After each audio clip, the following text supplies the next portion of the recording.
how do we get more people realizing how simple this is? It's not complicated, but it's made complicated because we live in this sedentary, unhuman world where people are trying to solve human issues within human technology. So it doesn't work because it isn't the root cause of the problem. Is there such a thing as good and bad posture? There is such a thing as mobile and stuck posture, I will say. Do you try and avoid that language? You learn as time goes on. So I'm very opinionated and I can be quite black and white. And I've kind of said things before in the past where when you look back on it, you wouldn't say it in that same way because good and bad is just upsets people, and you might mean something different but they take it sort of slightly differently.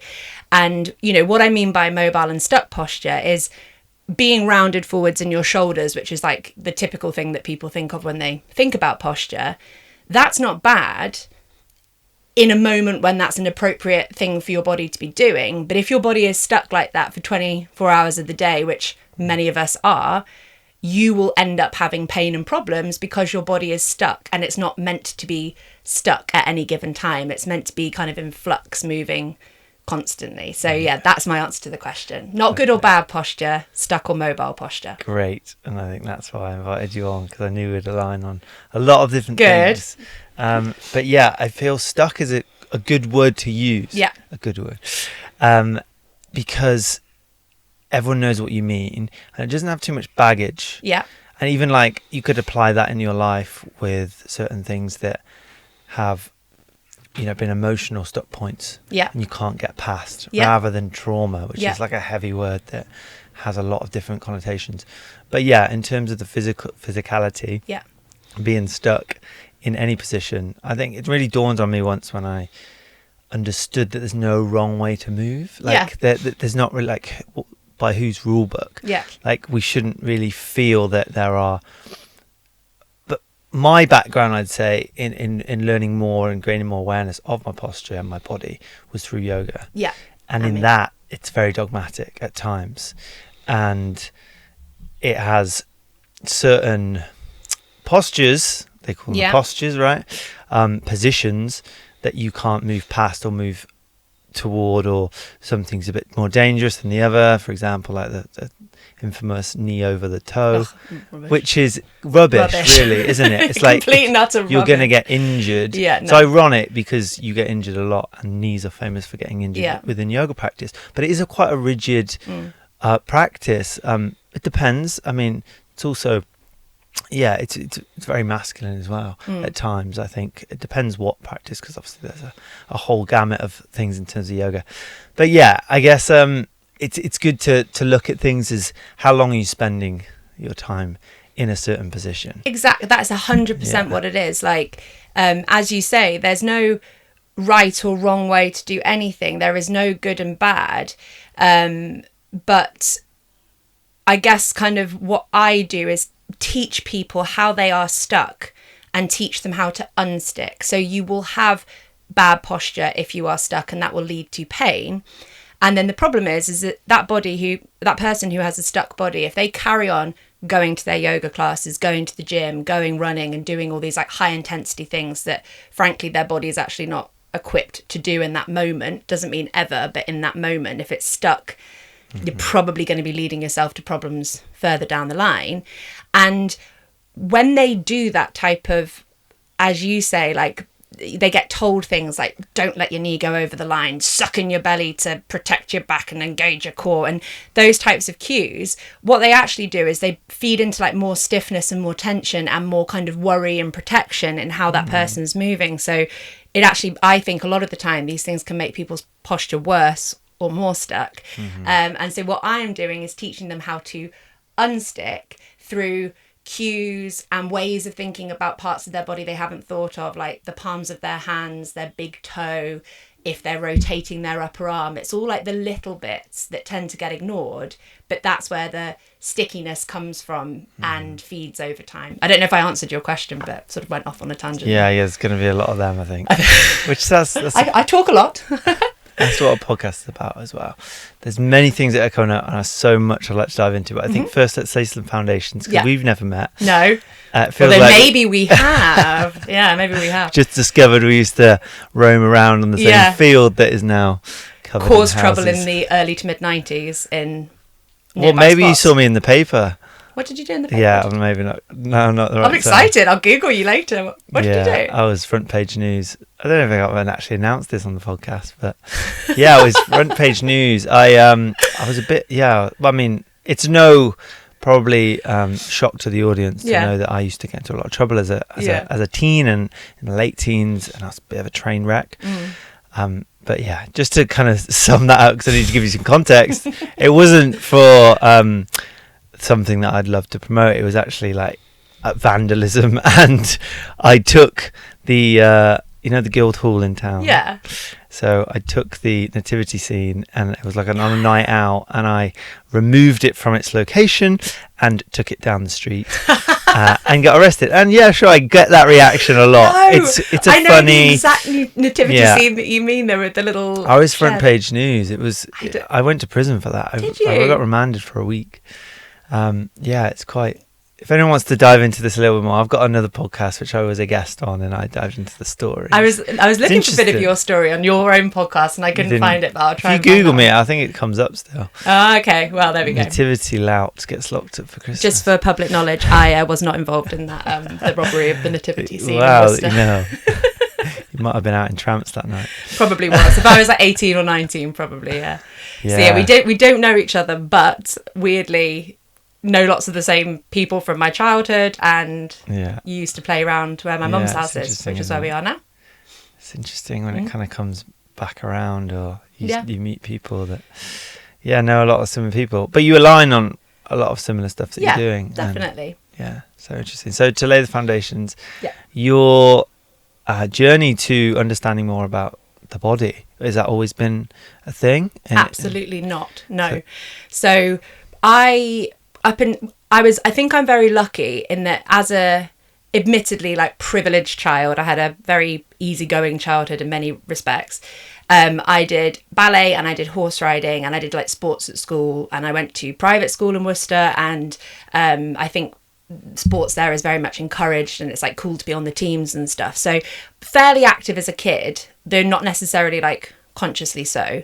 And then as I became mid to late teens and throughout my 20s, I didn't exercise, stiff as a board, overweight, really unhappy, lots of drinking, lots of partying, living in London, hedonistic lifestyle, and it all just kind of came to a head, and I had like some form of breakdown, but I don't know whether or not saying like mental breakdown is too heavy or not, but I just had this like panic attack one day when I was working in London, and like my body, or my soul, I don't know what it was, but my soul came away from my body, and it was like I was looking down at myself at my desk, and I'd like frozen at my desk. I felt like a animal that was like stuck in the headlights, and my soul came up, looked down at me, and I was like, what's going on? I'm out of my body. Am I dying?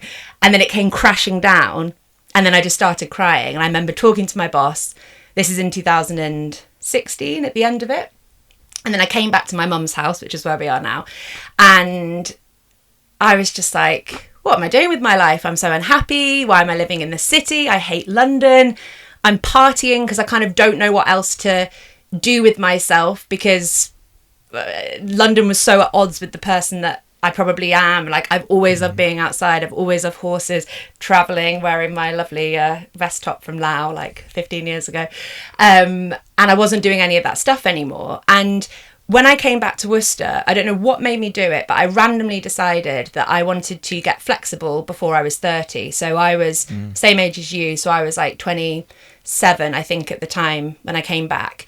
And I was like, I need to get flexible before I'm 30. And I started yoga. So I did. What do you think provoked that? I honestly don't know. I don't know if I'd read like some article online that was just like, if you don't get mobile before you're 30, you'll get stiff. I honestly don't know what it was. But something just spurred me on to want to try yoga. And I had, done classes here and there, but no consistency. I just could not stick to any exercise or health regimen. I ate really badly. I was like, probably about 3 stone more heavy than I am now, and stuff like that. And I did like a 30-day trial thing at this local yoga studio in Worcester, and I just loved it. Like the change, and I've written about this recently, but the change both physically and mentally was just so quick, not instantaneous the first class that I did, but very quick within those first few weeks of trying it. And I felt like my body was kind of hardening and softening, and that like the muscles were getting harder, but my joints were getting softer. And I felt like mentally I was hardening and softening as well, and that I felt like I had this harder mental resolve to focus on the positive and do better stuff and just to think a bit more clearly. But I was also softening because I'd always been very like cynical and sort of judgmental, and if people were really happy I kind of couldn't understand it, and I was like, there's something wrong with them, those weirdo hippies, like peace and love, like who are they? And I kind of softened that a bit more, and then that was really where it all happened. I just got really, really into yoga. I did it solidly, like literally every single day. I just loved it that much for about a year or so, whilst working a corporate job that I hated in Birmingham. So commuting to and from Worcester to Birmingham was like a lot every day. And then I just decided I have to go into something where it's involving movement in the body, because I'd seen and felt how it had transformed me in so many ways, and I needed to do it. And yoga's amazing, but there were just so many yoga teachers in Worcester. It's like not a big city, and I just thought, I don't know how I would actually make a living or make money from doing this. And that was where I found the posture therapy, which is what I've ended up doing. And again, I'm not even really sure how I found it, but I know that when I was during this time, and I thought I can't be a yoga teacher because there's too many of them around Worcester, and I did a sports massage qualification, and I did the whole thing. And at the end I was like, oh damn, that's not what I'm looking for, because for me, sports massage has its value, but it doesn't tell you why those muscles are tense in the first place. There was this like disconnect for me. It didn't make sense. Like, we're treating the tension in muscles, which in my opinion is no different to like the typical Western medicine model of just going after the symptoms and mitigating symptoms, rather than asking, what do we do the layer before that stops that symptom from being there? And then I was looking online, just like desperately Googling things that kind of would make sense to me. And then that's when I found posture therapy. I read the book, Pain Free by Pete Egoscue, which is what I sort of call as my Bible. And it lays out his theory, and was like, sold. This is it. There's not very many people doing this. So like business wise, it kind of makes sense. There's a sort of opportunity there. But secondly, why is nobody doing this? This makes absolute sense, just so logical, and kind of most people who read the book, if this is going to work for them, they'll read it and get excited, because it does make a lot of sense. And then that was in early 2018, and this is what I've been doing ever since. I quit my job like later on that year, and now I just do something that I really love, I really believe in, and is brilliant fun, because on a Friday afternoon you get to sit in a camper van on your mum's drive and do a podcast, rather than being in an office in Birmingham or London. So there you go. So quite the journey. Yeah, I think that you've had an out-of-body experience, and that's led you down a path of curiosity. Well, I found I never had it diagnosed, because I've kind of always had this like. Is that a diagnosis, out-of-body experience?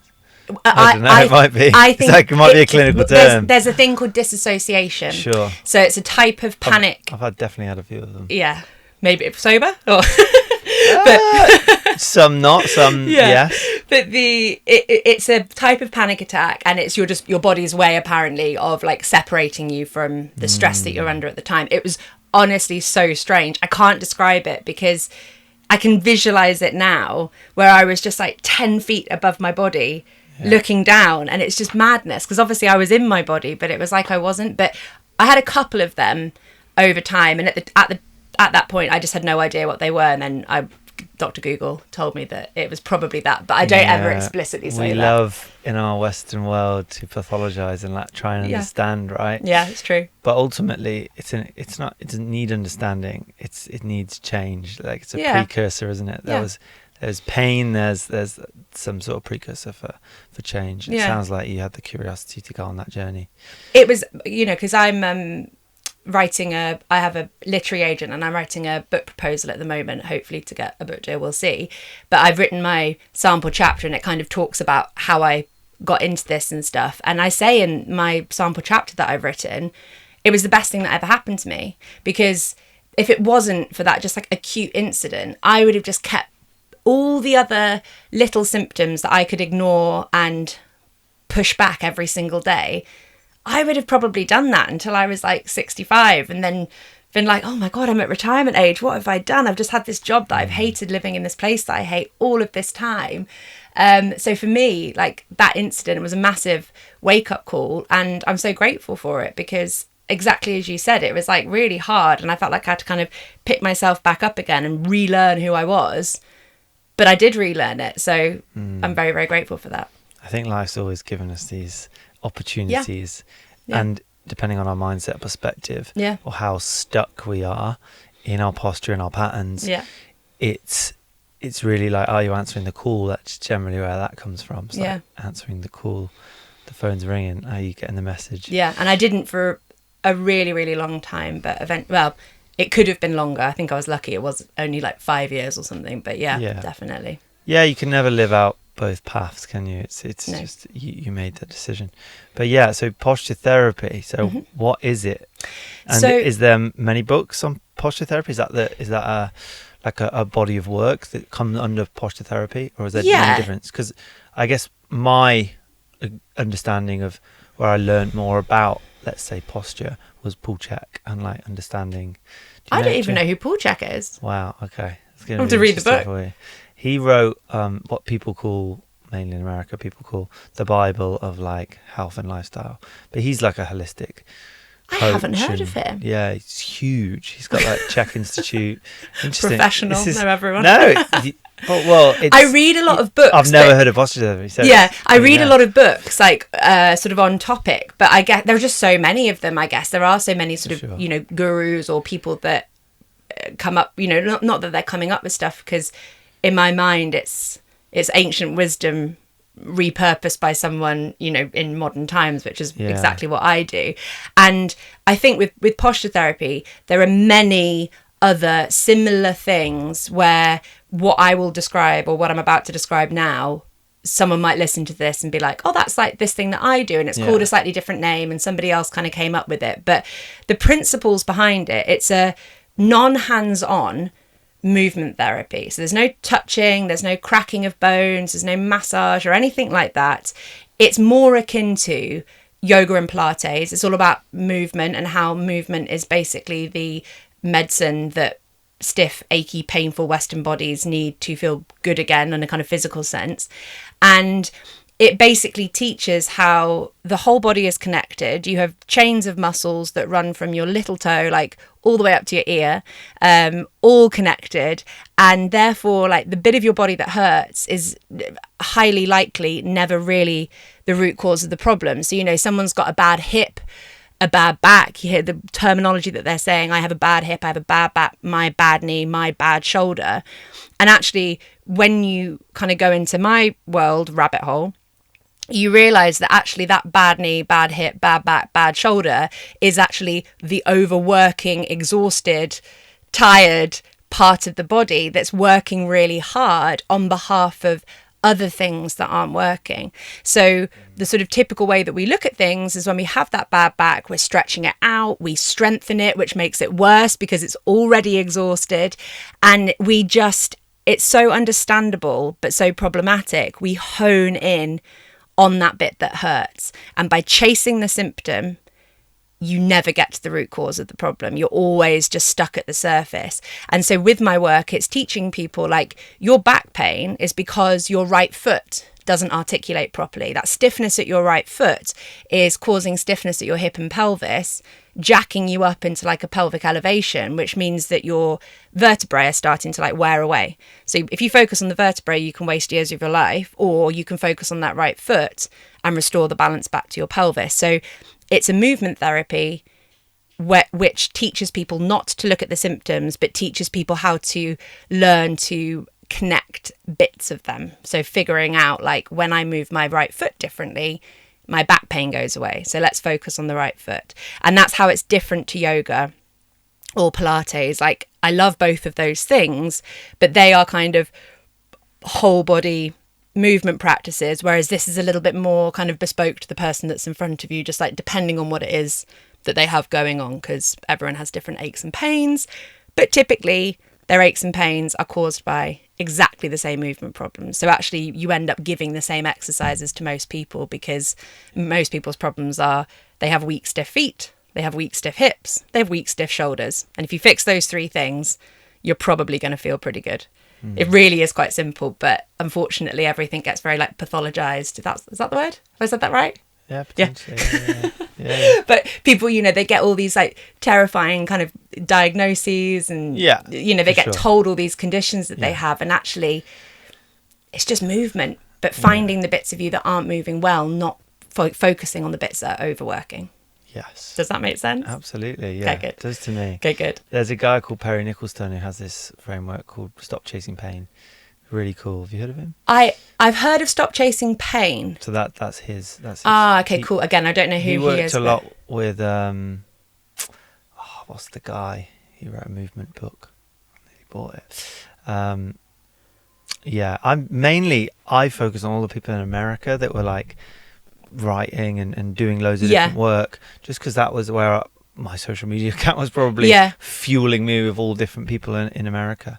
So, well, what I am trained in is I am officially like an affiliate of the Egoscue method. I've heard so that's what I do, but I do it in my own way. I'm not kind of associated with them as a business. I've sort of done the training underneath them, and then I've gone off and I incorporate yoga and breathing, and I do the Ellie stuff on top of that. But Peter Egoscue is an American, and the Egoscue method is also American. But that's what I mean. There are lots of similar modalities. I don't think I'm like unique in what I'm saying. There are lots of modalities that kind of teach that same thing, but I'm just not obviously aware of all of them. Yeah, it's fascinating. Yeah. I think it's amazing. Well, because it's the way that I see it, because it is the truth, because it is right, people all over the world have come to the same conclusion because it makes sense. So it's not like someone's had this like unique, crazy idea. It's literally like ancient wisdom of moving the whole body. And, you know, that's what yoga is all about, really, is moving the whole body in order to have physical wellness that leads you to mental clarity. But the problem with kind of modern bodies doing yoga is that the movement problems that they already have often actually get exacerbated by how actually difficult a very simple yoga sequence can be. Like something like downward dog, someone might be doing 20 of those in a class, but actually biomechanically it's a really complicated move. There's a lot of, all of your joints are involved. You have to have a certain amount of flexibility to perform that exactly. safely. And if you're doing that wrong, but not wrong, if you're doing that in a stuck way every time. If you're doing an Ashtanga practice, there's like 6, chaturangas, which end up in a downward dog, you do like 60 of them. It's insane. Is it? In a 2 hour? Minutes. Oh, okay. In an Ashtanga practice, you'll do about that many. That's what I'm doing tonight. Yeah, great. So yeah, it's amazing when you see it in a different way, because it makes sense that we chase pain. You're like, okay, the pain's there. Yeah. Let's massage it. Let's give me something that's going to reduce it. I feel better. Yeah. But you have to bring in a bit of wisdom, because it might not be the thing that's, you know. On it, I would go so far as to say it's never the thing. And I don't want to say never, but 99.9% of the time, it's not the thing. And if it was the thing, then you would have fixed it by now. And the reason that it hasn't been fixed is because you've been focusing on that thing. Yeah, for sure. And probably the people that you sought the advice of have as well, because I completely get it. It's how we are wired, but it's not helpful. And like the analogy that I like to say to people is, think about it like a watermark on a ceiling in a house. If you've got a stain that just keeps growing and growing and growing on your ceiling, and you're like, oh, that's weird, where's that water coming from? And you just keep painting over it, the stain's just going to keep coming back. If you don't walk upstairs and check the loo that's above it, that's leaking through to the to the downstairs floor, that's what we're doing. We're looking at the back pain like, oh, I'll just get a steroid shot, or I'll get it fused, or I'll have a massage, or whatever it is. But it's never looking at why that particular part of the body is not being held in a comfortable functional way. And by functional, again, it doesn't mean good or bad. It just means a position where it can move in and out of where it's supposed to be, rather than being constantly like stuck and compressed because parts of the body are stuck. Let's dive into back pain. Okay. Because is there room in this conversation for some sort of evolutionary disadvantage, or how quickly we evolved in this capacity that we all have weak backs, or there's some sort of like thing that it might not always be lifestyle or anything, just some people are going to get more sensitive backs for that's personally not landing. I don't believe that. I like never say never. I might read something or hear something in a few years' time which I find like very compelling and maybe makes me think differently, but as it stands at the moment in 2023, no, I don't believe that. I believe that the human body is a almost perfect machine that has developed over hundreds of thousands of years to be the way that it is now. The problem is that we are not living human lifestyles. So that lack of human lifestyle from the moment that we are born and we're put in a car seat to go home from the hospital, we're starting to have that humanness like taken away from us. And that's the problem. But how we can ever run tests on that is almost impossible, because everybody that I can think of, everybody that around the world almost has that happening from day one. So I think that's the issue. And there are too many people that have pain for too long who come to people like me, learn what is sort of going wrong, and then their pain goes away. So I just find that argument, it's not hopeful enough. I'm a very hopeful person, and I've seen too many people who haven't had hope get better, that I always just like to live in the land of maybe, but let's try these 5 things that make more sense to me, and probably your pain will go away, which kind of teaches that it's not an evolution thing, it's a lifestyle habit thing that's happened to you up until that point. Yeah, maybe you can come back and get me in 5 years time. Maybe something else will come out, but I don't believe it's that. Something that's on my mind, because humans, it's one thing that humans seem to suffer with a lot, that it seems to be back pain, because the back is almost it's the epicenter of lots of moving parts, I guess. Like, I'm kind of thinking as I answer this question, but like, your back is the middle of you, right? So every part of your body has an impact on every other part of your body, but the back is that central field. So, your hand, your wrist not moving properly feeds into shoulder tension, and if the shoulders are tense, then the back's not moving properly, and then you kind of get like, I like to say tectonic plates, if you can kind of imagine that, where each and every one of our vertebrae kind of ripple like a snake in all these wonderful directions. But then if you've got the tectonic plate thing where you've only got chunks of your spine that move, you might have hand dysfunction that's feeding into tight shoulders that mean that your back is kind of tense at the top. Then you might have like a lack of rib cage movement, say, which feeds into back pain in the middle. And then you've got modern shoes messing up our feet that mess up our hips and mess up our pelvis.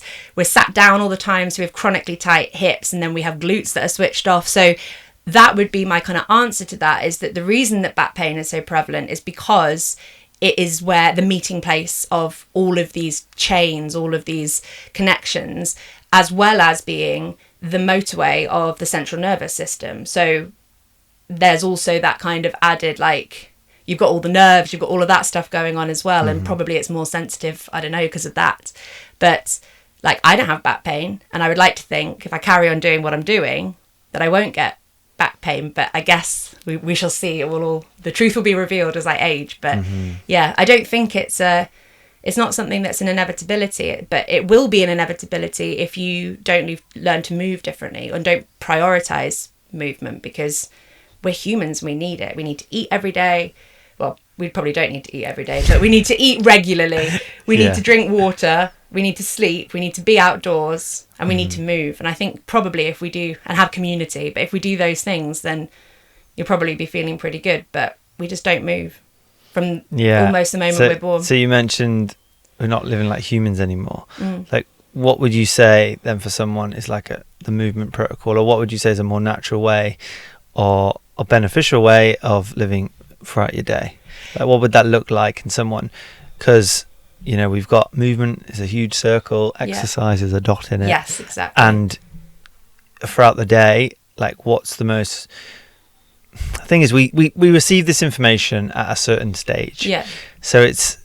Maybe we'll go back to infancy then, and like upbringing teenagers. Like, what would you say are like the fundamentals to keep on doing in your lifestyle to help and assist you in all your ways? So, you know, the it doesn't have to be so like, you know, intricate. Yeah. Just like a real... I was going to say, like, the contrarian in me says, go for it. Let's sack off our houses, let's sack off our cars, and sack off our office blocks. They're gone. And let's all just go and live in a forest and live in a cave. So what will we do in the forest? And when you're in this forest, you're not going to be doing CrossFit. You're not going to be going to the gym. You are just going to be gathering firewood, chopping firewood, so carrying, throwing, like chopping. Walking. It's that humans need to do more. It's not more aggressive forms of exercise. It's what was a necessity to us even a couple of thousand years ago, but even like 500 years ago, where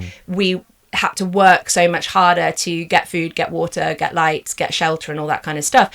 And our days were preoccupied with that. And I'm not saying that I personally want to go back to that time, because I don't. I like Netflix as much as the next person, but we have to at least have that awareness, because unless you have that awareness, you're not seeing things clearly. So our bodies are designed to keep us alive through finding natural resources and materials, which was an ongoing, constant effort really not that long ago in the whole scheme of human history.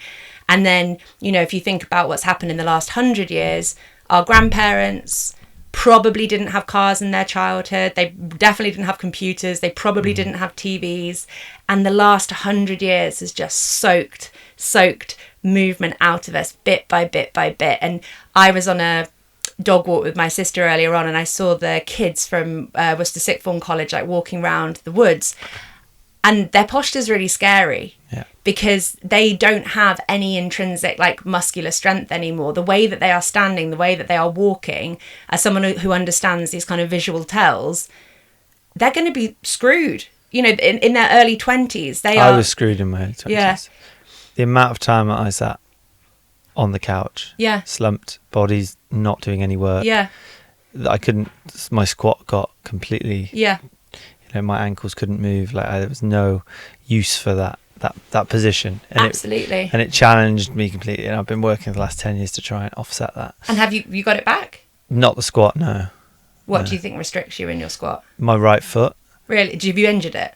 I must have, because there's definitely like a big difference between that and my left. Interesting. Yeah. We'll talk about that afterwards, maybe. Okay. I've had a fair few people over my time like look at it and diagnose, and there's differences as well. It might not just be the left foot. It's like anyway, we can talk about that. We can go into it. I love like but the squat's so fundamental. And it, like Tony Riddle, it's like you shouldn't really be running if you can't squat. Because you need those. Completely agree. Because of the cadence that you have to have, and how much your gait will be affected by that lack of mobility, etc. And it will definitely cause injury. I completely agree. Especially in shoes. But okay, so I've 100% agree. Like, lots changed in a short space of time, and what do people want to do? They want to gravitate towards comfort. I guess the way in here for another question would be, even if the people come to you and they want to change, or they come to you, they're in pain, they are ready to be, they're open. Do you see anyone that's not?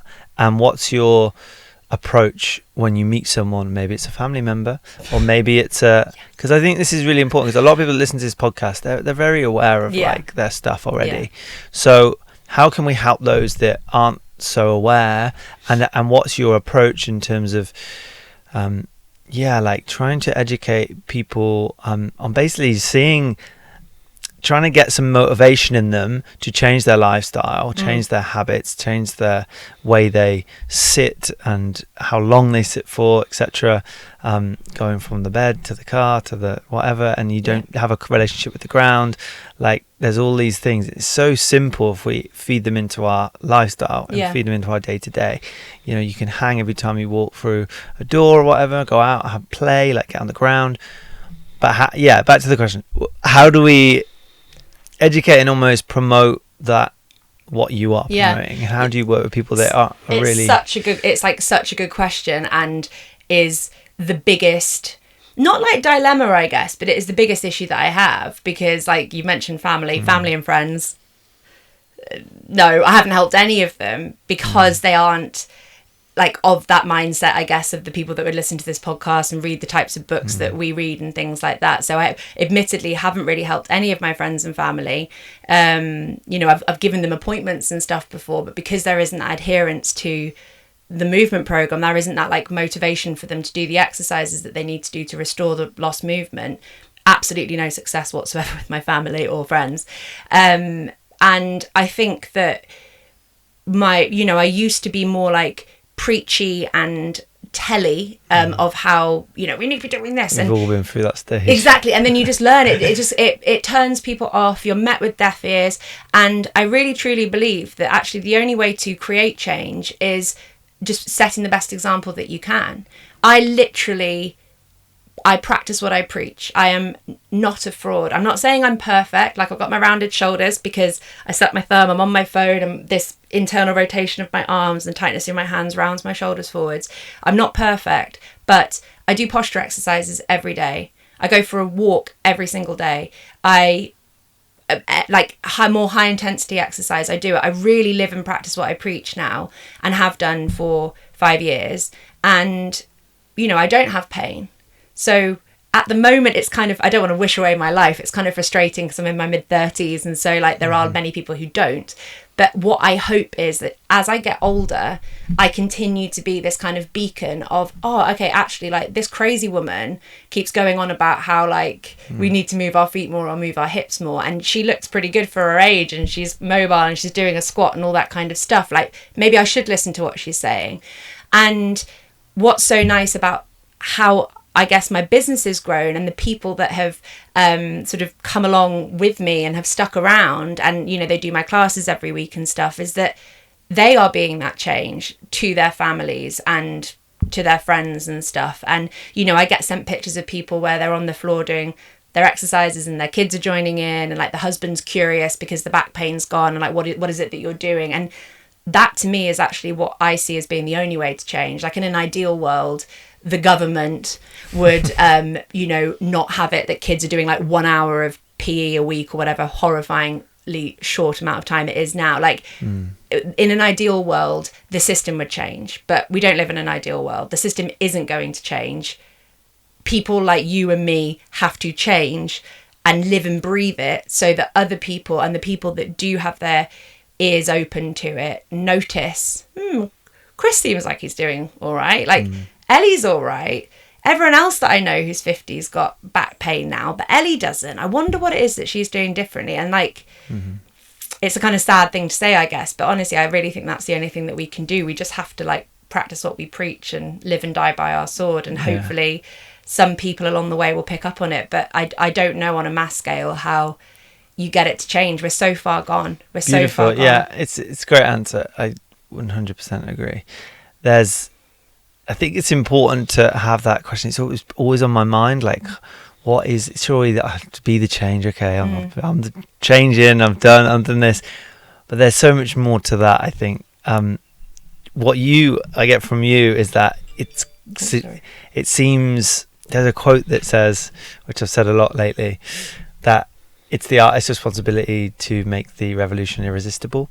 So you are like, you're vibrant, you're you're happy. Are you gonna say loud? Maybe. Let's see. Maybe I can post. You're loud, but you're loud and proud about it, and it feels good, and it's like, oh wow, I want some of that, like, and I'll gravitate towards you because there's something going on here that is not that common, and then it's like a way in, isn't it? Yeah. So we have to be that, but also like just be open and really, really. And I think, you know, again, I'm not perfect, and the thing that I like kind of am realizing now, and I have been saying it, is that people's physical bodies, in my mind, are easy. I see someone and I'm like, that's why they have that going on. That's why they have that going on.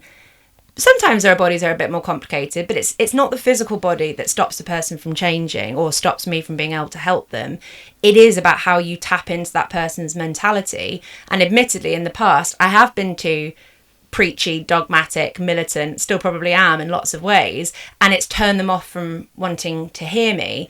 And so now I see my job as like a psychological game. Like my business now is a psychological thing. How do I change my messaging? How do I make doing your corrective exercises as fun as wasting half an hour on Instagram? How do I make this person not say believe me over a doctor, but at least question what that doctor is saying? You know, if someone says like, oh, my doctor tells me I have arthritis. Okay, well, do you know what arthritis means?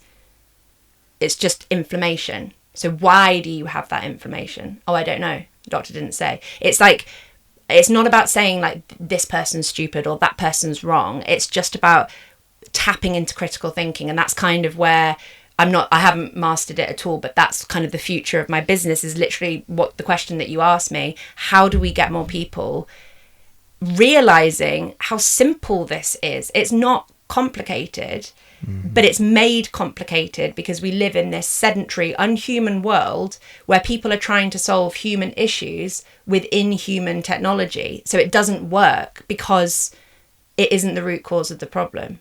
And yeah, there's a big job. There are lots of people who are now doing it, I think. Like, as I say, I'm not unique. There are lots of people saying this type of stuff, but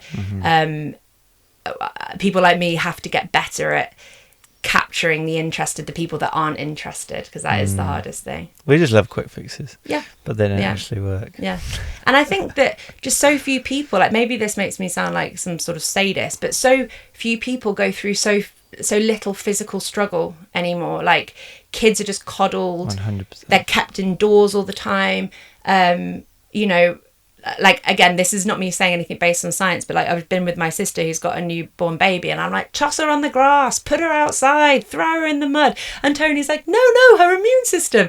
And I'm like, but surely that builds the immune system, right? Like, it has to. Like, babies have been living in the mud for hundreds of thousands of years.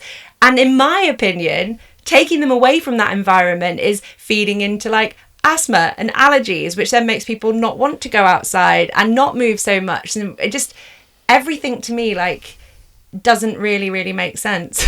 Yeah. We've gone off on a tangent again. You can't argue with that though. Yeah. I think it's very true. It's been a theme of the whole podcast. Yeah. What is most natural to us, like exploring our nature. Yeah. Like, where did we come from? Yeah. How do we spend most of our time in our previous existence? Understanding that, because so much has changed so quickly, and it's put us into a real like disconnection, and that's where it comes down to. It's disconnection from what we are, who we are, what we're made of, and what we're a part of. We spent so long being apart, inextricably linked to everything, and now we have this real perpetual sickness, which is a sickness of our own minds, really. And that's, you know, people have been writing about this for a long time, and it's a real thing that we are so disconnected from the world we're living in. And the way that we will get connected again, if we can, is through nature, because nature makes you more connected to the world around you, and it makes you realize how everything is connected. And then by becoming connected to the world around you, you ultimately, I think, become connected to yourself again, because actually this disconnect that we're in, where everyone's just obsessed with like influencers on Instagram and buying new shoes and watching TV and just making TikTok dance videos, is because people don't know who they are. But they don't know who they are because they haven't been given the opportunity to go through that like struggle that I think develops the person that you are. And I sort of said at the beginning that the thing that one of the biggest moments of my life was when I had the breakdown to come from when I left London and came back here. And that's a struggle that has made me rethink to rebuild. and I just don't think people are struggling enough anymore. But like I said, I think that makes me sound like I agree. Yeah, and I think if we were more connected with nature, we would have to go through like both a bit more physical and mental struggle, and it would bring us back to ourselves. Yeah, for sure.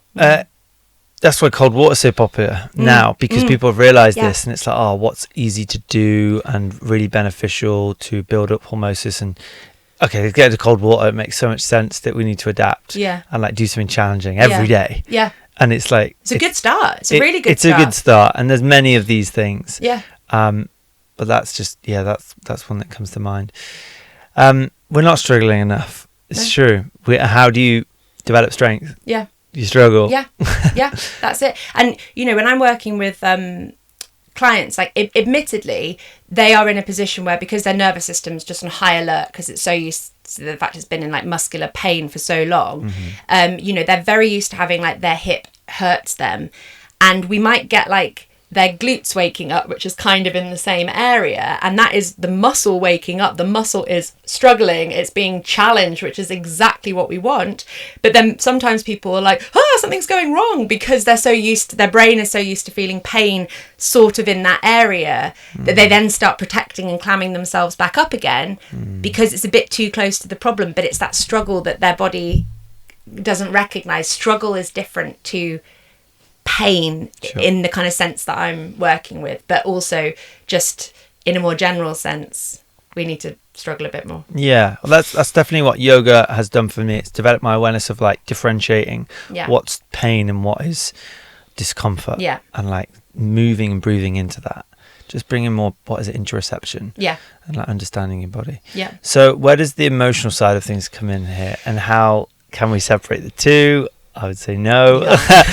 Like, we've talked a lot about the physical and lifestyle and stuff. How much do you work with people and you can perhaps observe that it's emotionally linked, and where does that sit with you, and how do you work with that? Again, I feel like I'm at the point where I'm sort of on the cusp of becoming better at this. You know, I'm only 5 years into business, so I'm still like an infant in the world of this type of therapy. But absolutely connected, absolutely, you cannot separate them in any way, and it's very, very chicken and egg. Like I had when I used to work with people one-to-one, because I don't work with people one-to-one anymore, I used to have like a number of my like middle-aged ladies where they sort of said, as my breasts started developing in puberty, I would hide myself, you know, they'd like tuck their boobs in and around their shoulders and stuff, and that's obviously like a emotional thing that has fed that movement pattern, but also probably having big boobs does weigh you down a bit at the front as well.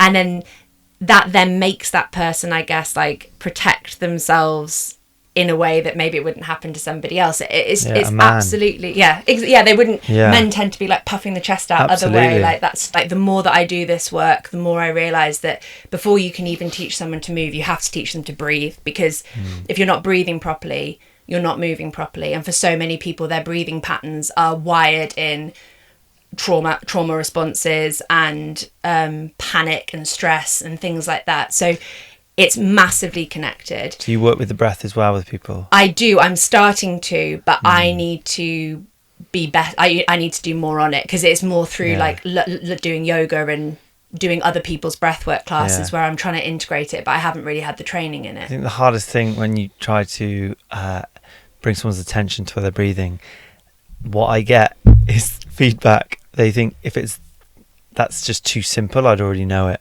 If it was about my breath and that was like the thing that was affecting everything, because it's so simple, like just start to deepen and breathe through your nose simply, but like people just, it's kind of like I've done a couple of like transformational breath workshop things. Genuinely, like the most profound thing that's ever happened. It was so bizarre. I'm sure you've done stuff like this, but the way that your body and your mind responds, and you walk away like, what the hell just happened? It's like everything's been purged out of you.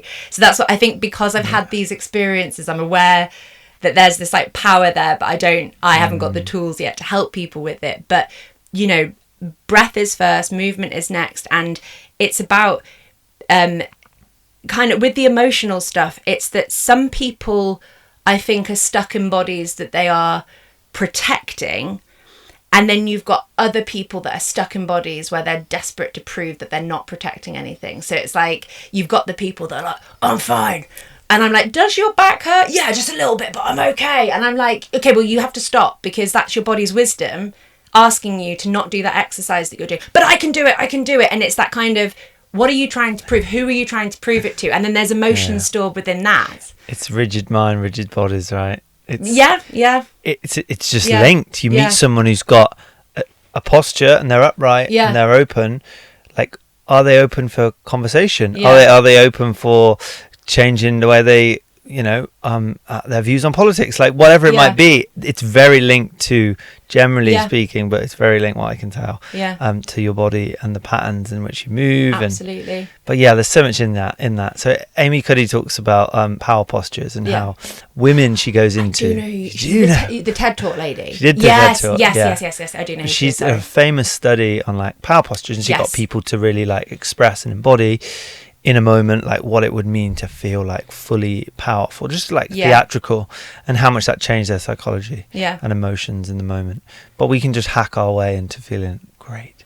But then probably it can work both ways. The irony of that is that if you are told become powerful, you're going to do something rigid, and you're doing a kind of like pastiche of what it is to be powerful. And probably the people that are swaggering around with the power postures, they're more insecure than the person hiding themselves. They're so insecure that they're having to project it in this like cartoonish version of what it is to be powerful. And when you meet those people that just silently command a room, and they have that presence and that like warmth, but power and discipline and all of that stuff, they're never like rigid, like, look at me. They are soft in a kind of I don't really know. I think you know what I mean, but like, that's actually power. If you're having to do a power posture, you're faking it a little bit. I like that. I like your take. Yeah. I haven't ever thought about that before, but it's true though. It's like a counter swing, isn't it? It's like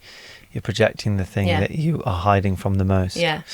Because if you think about the teachers at school, it was always the ones that were like a little bit quieter, and somehow they just had that presence, and then they commanded the respect from the students. And it wasn't through like shouting or losing their rag or power postures. There was just something that they did, which probably just boils down to like an innate security. Yeah, I mean, it's a comprehensive, well-renowned study, so I'm sure she has like loads of caveats and like understanding, but what she's alluding to is that our emotions are very much linked to the way we hold ourselves. 100%. And I can see why doing that would make you, if you were going to do that and you're going to go on stage, I can completely see how it's going to transform your mind in that moment. But you're sort of, I would say, like, you're sort of having to do that to like bluff it a little bit. But 100% I can see that it would change it.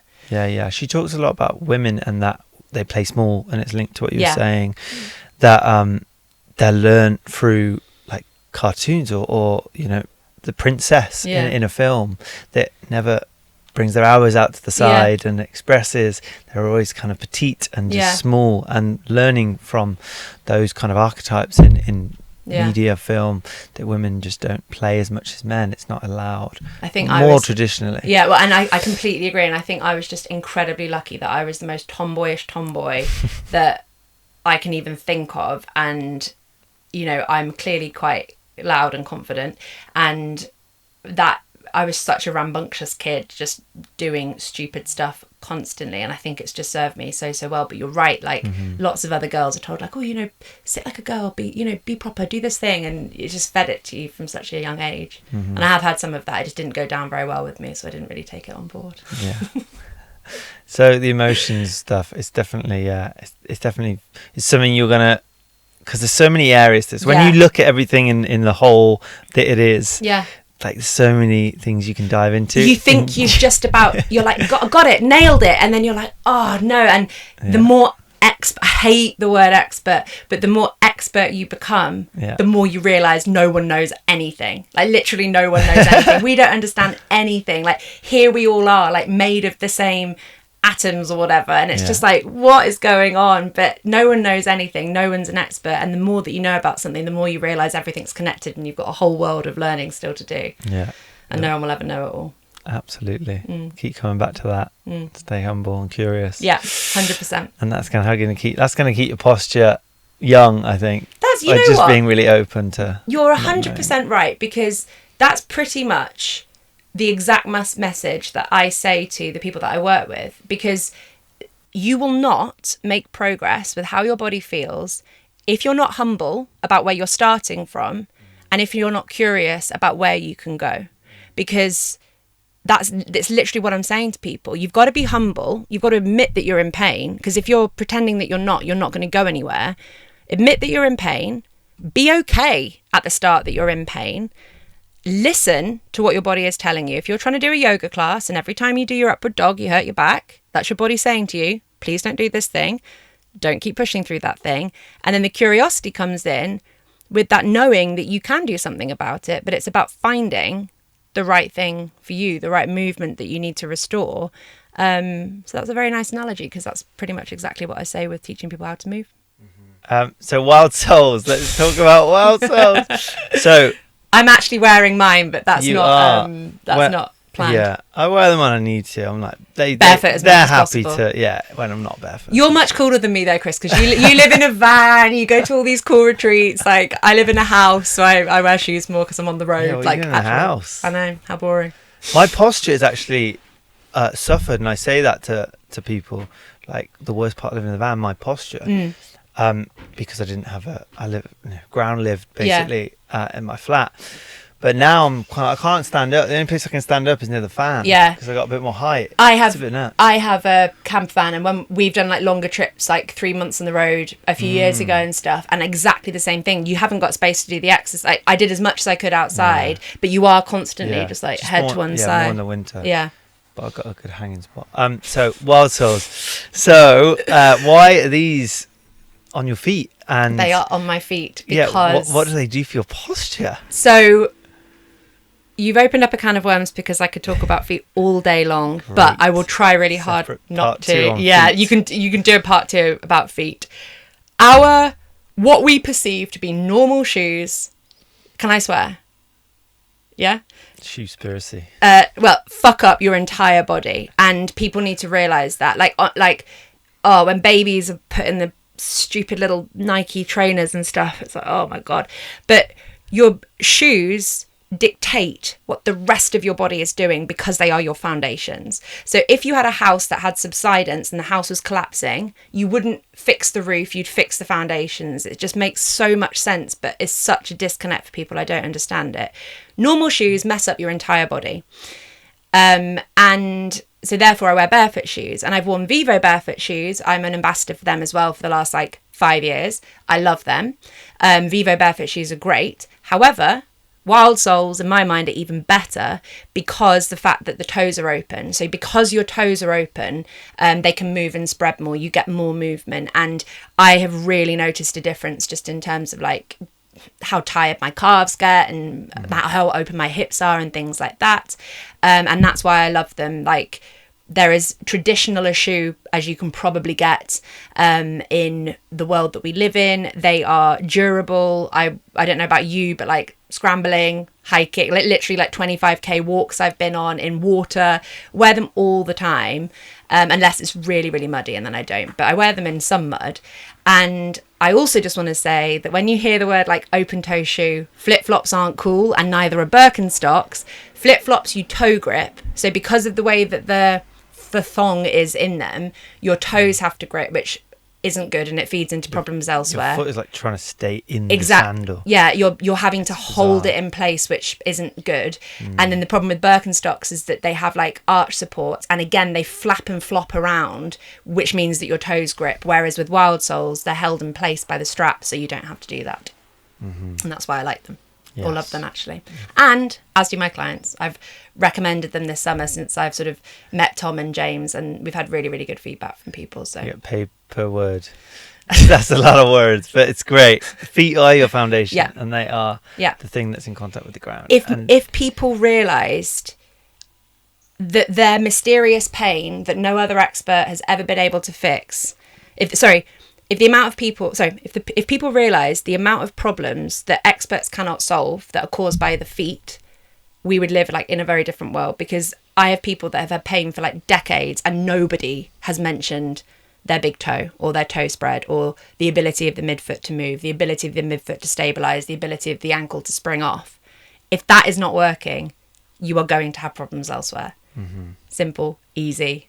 Unfortunately, for some reason, people don't seem to know that. So another message I have to not get too dogmatic about, but I am always learning about how to deliver my messages in a less controversial way. I think you're doing great. Thanks, Chris. That's good.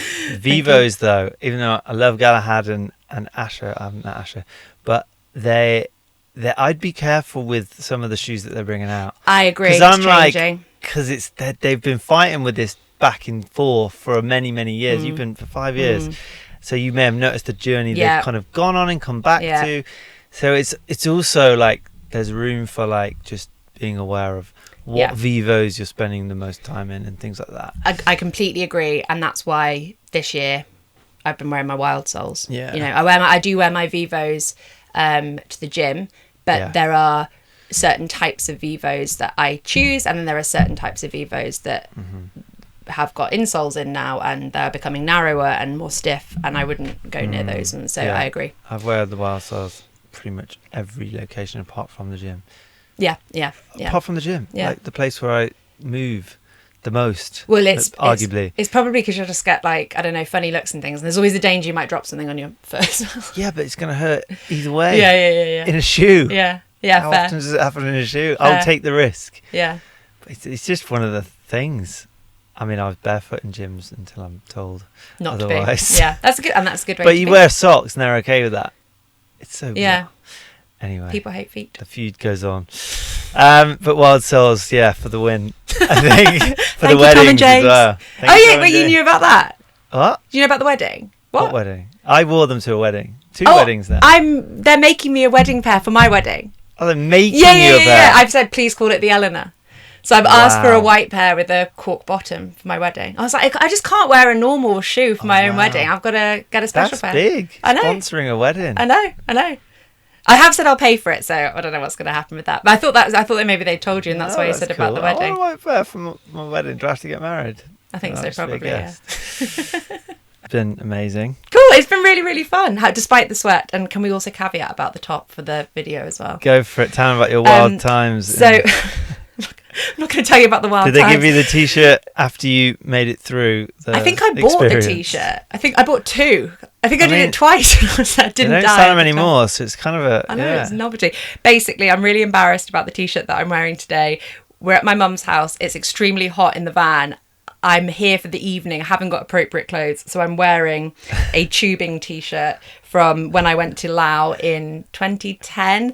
So I'm just sorry about that, because I look awful. Good context. But you have to come back on the podcast. I would love to. Where is it? Do you like?